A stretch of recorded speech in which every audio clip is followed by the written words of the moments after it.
आज हम लोग बात करेंगे जुडिशियल रिव्यू के बारे में। देखिए, जुडिशियल रिव्यू जो था वो सबसे पहले यूएसए की तरफ से आया था। मतलब जुडिशियल रिव्यू का जो आइडिया है वो एक्चुअल में यूएसए से आया था। ठीक है।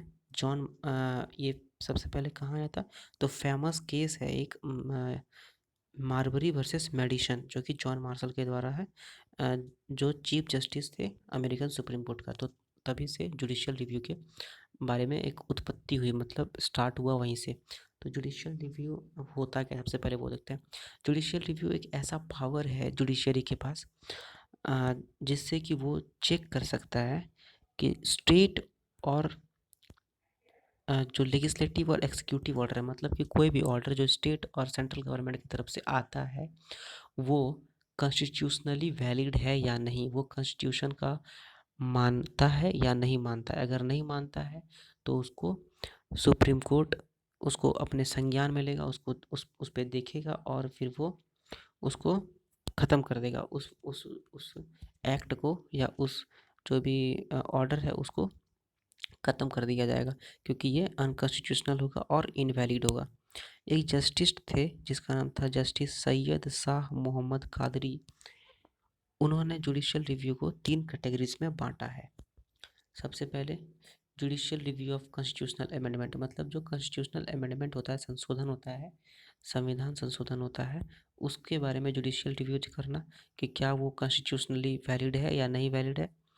दूसरा नंबर है जो judicial review of legislation of the parliament and state legislature and subordinate legislation, मतलब जो पार्लियामेंट और स्टेट लेजिस्लेचर जो भी एक्ट को पास करता है उसका रिव्यू करना, जुडिशियल रिव्यू करना। और जो भी एडमिनिस्ट्रेटिव एक्शन यूनियन और स्टेट, मतलब सेंट्रल गवर्नमेंट और स्टेट गवर्नमेंट लेती है, या कोई भी अथॉरिटी जो स्टेट के अंडर है वो लेती है, तो उसका जुडिशियल रिव्यू करना, मतलब उसका कॉन्स्टिट्यूशनलिटी को देखना। ठीक है। एक बहुत ही फेमस केस है जिसमें कि जुडिशियल रिव्यू का पावर का इस्तेमाल किया गया सुप्रीम कोर्ट के द्वारा, जिसका नाम है गोलकनाथ केस। ठीक है। अब बात करते हैं हम लोग importance of judicial review. Judicial review का कितना इम्पोर्टेंस है। जुडिशियल रिव्यू नॉर्मली 3 रीज़न के लिए या फिर नॉर्मली इन रीजंस के लिए बहुत ज़्यादा ज़रूरत है उनका। सबसे पहले क्या है कि कॉन्स्टिट्यूशन का सुप्रीमेसी, जो हर बार कहा जाता है कि संविधान सर्वोपरि है, संविधान सबसे ऊपर है, तो उसका सबसे ऊपर सुप्रीमेसी का जांच करना कि सच में संविधान सबसे ऊपर है, सुप्रीम है कि नहीं है। ठीक है। तो कोई भी लॉ जो भी है वो कॉन्स्टिट्यूशनली वैलिड होना चाहिए। दूसरा नंबर फेडरल इक्विलिब्रियम, मतलब जो स्टेट और सेंटर के बीच में जो बैलेंस है वो बरकरार रहना चाहिए, वो गड़बड़ाना नहीं चाहिए। ठीक है। तो इसको चेक करना भी जुडिशियल रिव्यू का एक बहुत बड़ा रीज़न है। और तीसरा और बहुत ज़्यादा इम्पोर्टेंट वो है फंडामेंटल राइट्स, जो सिटीजन्स का फंडामेंटल राइट्स है उसको प्रोटेक्ट करके रखना। ठीक है। कि अगर जुडिशियल रिव्यू नहीं होगा तो किसी का भी फंडामेंटल राइट को वो ब्रीच कर दिया जाएगा, मतलब ख़राब कर दिया जाएगा। ठीक है। और उसका कोई मायने ही नहीं रहेगा। ठीक। एक कथन है जिसको अभी हम कोट करना चाहेंगे। In India it is the constitution that is supreme and that is statue law to be valid must be in conformity with the constitutional requirement, and it is for the judiciary to decide whether any enactment is constitutional or not। तो इसका मतलब क्या है, भारत में constitution जो है वो supreme है। कोई भी एक्ट को चेक करना पड़ेगा कि वो कॉन्स्टिट्यूशनली सुप्रीम है या नहीं है, और वो चेक कौन करेगा, वो चेक करेगा जुडिशरी। ठीक है। अब बात करते हैं हम लोग constitutional provision for judicial review, मतलब हम लोग का कॉन्स्टिट्यूशन में क्या क्या लिखा गया है, कौन कौन सा आर्टिकल है, कहाँ कहाँ लिखा गया है, जिससे हम लोग पता कर सकें कि जुडिशियल रिव्यू हम लोग का अधिकार है या जुडिशियल रिव्यू के बारे में कहाँ कहाँ लिखा गया है। ठीक है।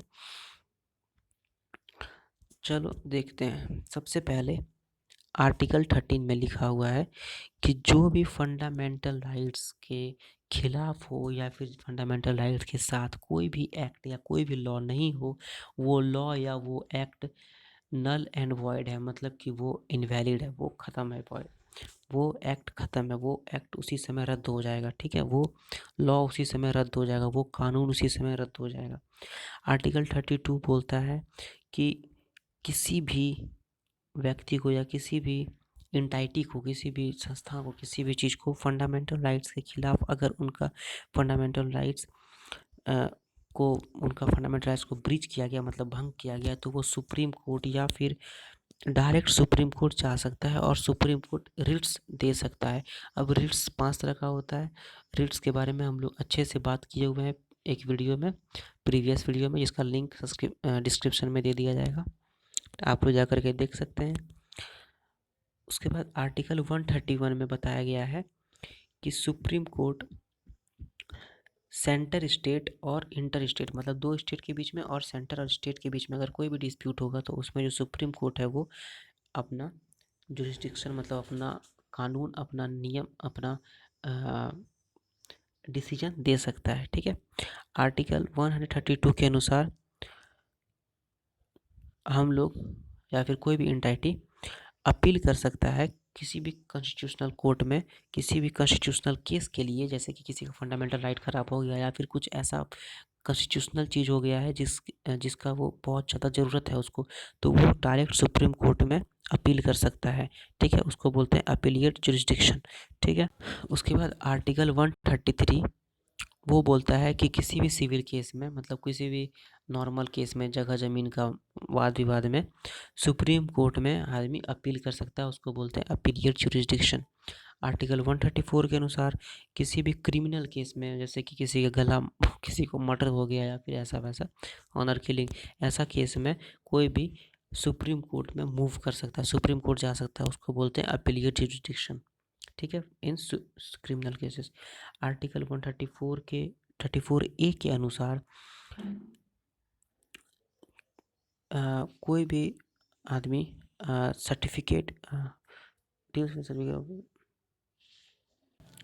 आर्टिकल 134A वो बोलता है कि किसी भी व्यक्ति को सुप्रीम कोर्ट और हाई कोर्ट में जाने का हक है और वो उसका सर्टिफिकेट के बारे में डील करता है, मतलब सर्टिफिकेट के बारे में बताता है कि कैसे कैसे क्या क्या होना चाहिए।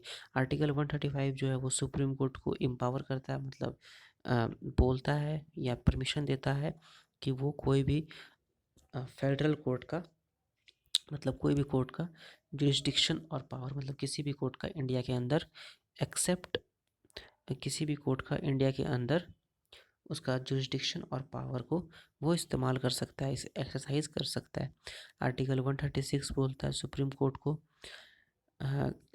स्पेशल लीव देने के लिए कि कोई भी कोर्ट और या कोई भी ट्राइब्यूनल से अपील किया जा सकता है सुप्रीम कोर्ट में। ट्राइब्यूनल होता है एक क्वासी जुडिशियल बॉडी। अब क्वासी जुडिशियल बॉडी क्या होता है, इसके बारे में भी हम लोग डिस्कशन किए हुए हैं, इसका भी डिस्क्रिप्शन आपको इसका भी लिंक आपको डिस्क्रिप्शन में दिया जाएगा। ठीक है। उसके बाद आर्टिकल 143 के अनुसार प्रेसिडेंट ऑफ इंडिया जो है वो सुप्रीम कोर्ट से उनका ओपिनियन मांग सकता है किसी भी लीगल मैटर में। ठीक है। आर्टिकल 226 जो है वो हाई कोर्ट को एम्पावर करता है कि वो फंडामेंटल राइट्स के लिए या किसी और राइट्स, किसी और पर्पस के लिए रिट्स का जारी किया जा सकता है। रिट्स क्या होता है हम पहले ही बता चुके हैं, पिछला वीडियो में, पहले का वीडियो में, उसका लिंक डिस्क्रिप्शन में दिया गया है। अब आर्टिकल 227 में हाई कोर्ट्स के पास पावर है हर हर कोर्ट में जो भी उसका अंडर आता है, मतलब हाई कोर्ट के अंदर मान लेते हैं 10 कोर्ट आता है और 10 ट्राइब्यूनल्स आते हैं, तो वो 10 कोर्ट और 10 ट्राइब्यूनल पे हाई कोर्ट का पावर है कि वो उसको देखे, उसका डिसीजन को देखे। ठीक है। लेकिन उसमें एक्सेप्टेंस क्या है, उसमें एक्सेप्ट मिलिट्री कोर्ट और मिलिट्री ट्राइब्यूनल्स। ठीक है, जो कि उसका जुरिस्डिक्शन में नहीं आता हो ऐसा। मतलब अगर 10 कोर्ट 10 ट्राइब्यूनल्स है तो हाई कोर्ट 10 कोर्ट और 10 ट्राइब्यूनल्स का डिसीजंस को देखेगा और उसका निगरानी करेगा। ठीक है। आर्टिकल 245 जो है वो डील करता है कि कैसे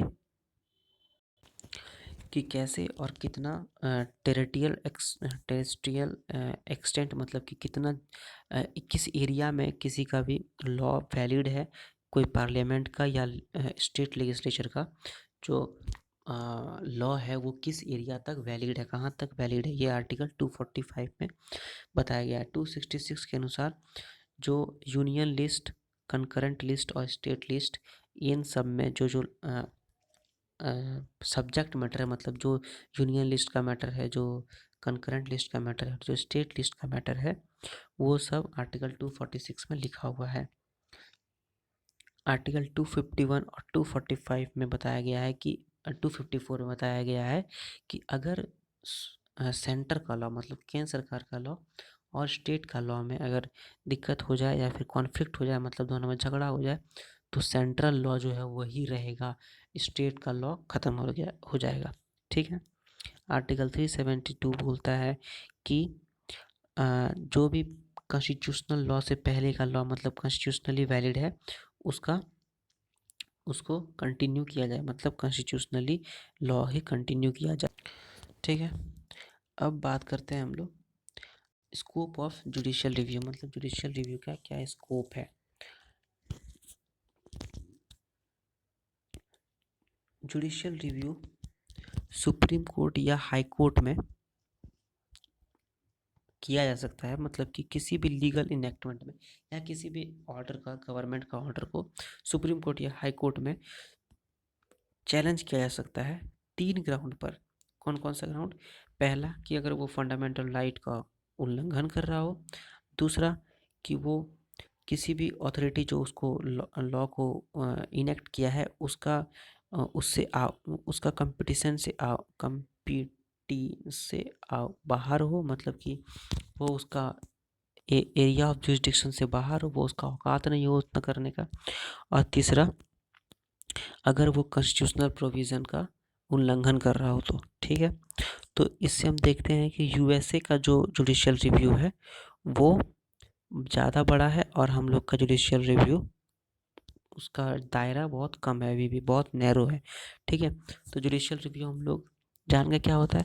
अब आपको पता करना है, आपको बताना है कमेंट सेक्शन में कि आर्टिकल 226 में क्या बताया गया है, आर्टिकल 132 में क्या बताया गया है, आर्टिकल 32 में क्या बताया गया है और आर्टिकल 13 में क्या बताया गया है। ठीक है। और जुडिशियल रिव्यू सबसे पहले कहाँ से आया था। चलिए, थैंक यू।